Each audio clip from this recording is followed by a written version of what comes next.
It's my honor to welcome all of you to Business World India's Best B Schools issue.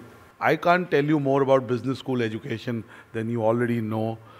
Some of you run very large institutions, have built very large institutions. I can only say three things that are on my mind. I met a gentleman who's a friend of mine called Harit Nagpal. He's the MD of Tata Sky.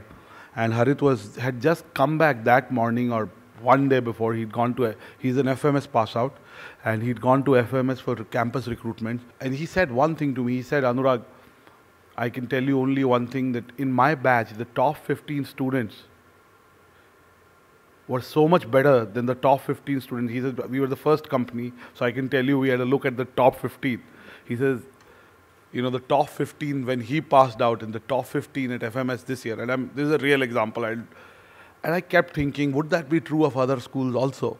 Because Harit is a very balanced, and all of us believe that we are better than our current generation, and the current generation is not that good, especially when it comes to our institutions, and we tend to compare. I mean, we have a point of view.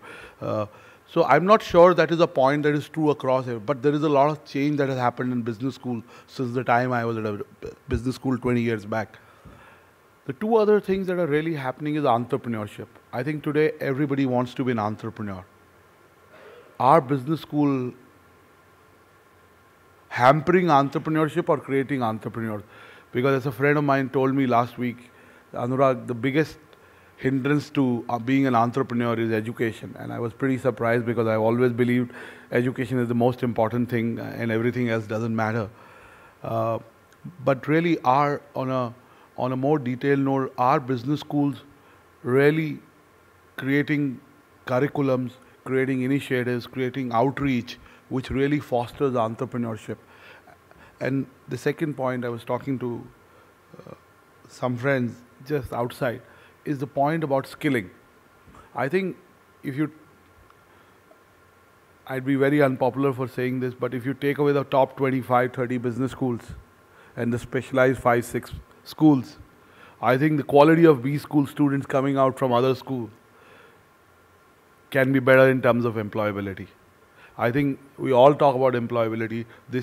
Last year we took 17 from MDI, this year 9. We also hire from other institutions. But I can tell you that employability generally is coming down. So what are B schools doing about employability?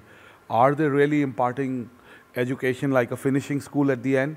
Because I think you can't do much to a certain quality of students you bring in. Most importantly, and the issue that we have today talks about a lot of these issues in terms of, for example, how will MOOCs change this part of the business? We know what MOOCs can do to higher education and what the potential is. Because I genuinely believe B schools do not practice what they preach. They talk about brand development, they talk about being strategic, they talk about building, capabilities. I think, people who lead B schools need to develop more talent in their schools. They're so insecure globally, you have Harvard, Wharton, who encourage people to do research, to do consulting, go out and famous. We pay people like them to come to our conferences and speak. In here, if a professor becomes famous, his days at the institute are numbered. Also the quality of EDPs. We are churning out EDPs like, every 2 months, every month. I think the quality of EDPs, I've seen the course content of some of the EDPs. I'm not talking about your course or I'm sure your luxury course is fantastic. But generally, it's become a factory which is churning out EDPs. I don't think that's how EDPs or MDPs were intended. So I don't want to criticize B schools, but I hope B schools practice what they preach. Otherwise, we won't create the world-class leaders that we want to create out of India.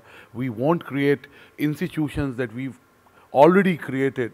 And last thing, I don't know it's a good thing or a bad thing. We have too many IIMs, too many IITs.